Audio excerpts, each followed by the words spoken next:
Napenda pombe inanipaga mizuka, misipendi machona, stimu wanazishusha.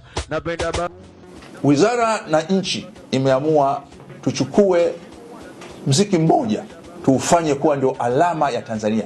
Hii haina maana ya miziki mingine imewekwa kando, la hasha. Lakini tumeona umefika wakati sasa kujitanabahisha kama taifa.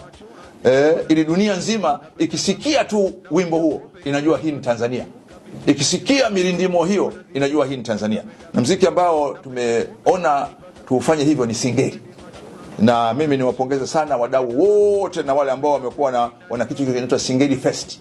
Lakini mwaka huu tumeamua Singeli Fest tuifanye iwe kubwa sana ili kuupa mziki wa Singeli hadhi na ustahili kama moja ya alama, sisemi alama, moja ya alama na utambulisho wa Tanzania, lakini kuupa mziki wa Singeli thamani yake.